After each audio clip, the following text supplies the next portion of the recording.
Well, the memoir Tuesdays with Morrie by Mitch Albom sold over 17 million copies and still counting. And there was even a movie made by Oprah. Great book. Cody's standing by now with the son of the main subject in that story to talk about his new book. His new book. Here's something about me. I don't know if you guys know this, but once a year, I listen to Tuesdays with Morrie. I used to read it once a year, but if you listen to the audio version, you get to hear Morrie speak, and it will make me cry like that. Rob, joining us right now, Rob Schwartz. Hey, Rob, how are you doing, man?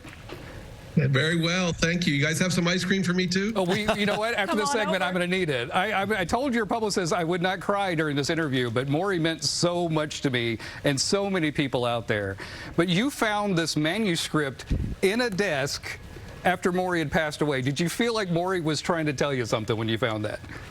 Well, I had actually talked to my father while he was writing the book, so I knew a lot about it, but I had totally forgotten about it for more than a decade. My father had been gone for about 8 or 9 years when I discovered the manuscript. So yeah, I mean, it was like hearing his voice all over again for sure.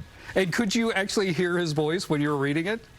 Well, I mean, we were very close, so yeah, in a sense, I can hear him speaking the words, sure. And it was a little verbose, too. I had to edit quite a bit. So I want to ask you this. You know, I've got 2 kids, and I try to impart with them wisdom all the time, and they roll their eyes. When you were growing up and Morrie was saying all these things around you and giving you all these lessons and stuff, did you listen to all of them, or was it, oh, Dad's just talking again?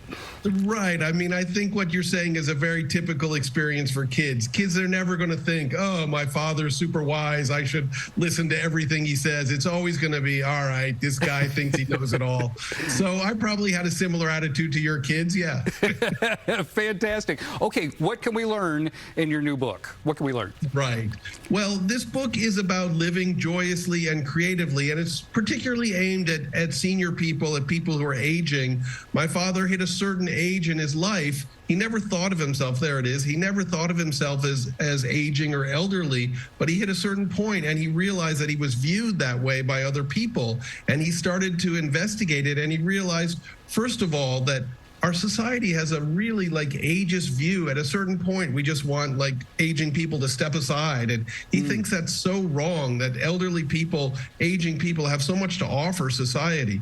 So that's the first part of the book. And then for people, who are having trouble or, to help them with their aging, he has all kinds of practical tips in this book, how to make your life more joyous, more creative. So it really works on 2 different levels. That is amazing. Amazing.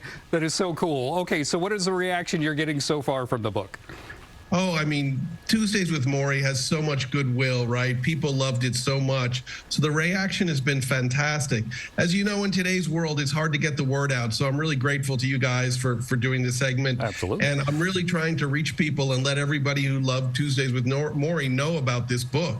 I think it's wonderful. I really appreciate you writing this. I cannot wait to share this with everybody because that's what I'm going to do at Christmas time. I'm going to send it out to everybody. Oh, thank you so much. But to be clear, this is written by my father. I only edited it. I added a couple essays, but the whole book is written by my dad and was completed as a manuscript and sat in his desk drawer. That is so it's wild. really his words. That is wild. Thank you so much, Rob. Appreciate you. Appreciate your family. And I'm telling you, once a year, I think everybody should sit down and listen to Morrie's words because he had so much to give us, man. So much to give us. Thank you so much. Thank you so much. Thank you, Rob. Appreciate it. One of the things that I learned from listening to it over and over again is that Morrie, he figured out that letting people help him, because he had ALS, letting people come, and there's joy not in just saying, yes, help me, but there's joy in the people letting them help you. Does that make sense? Yes. So that really opened up something in my mind. If you're not feeling well, somebody wants to do something for you, let them. Yeah.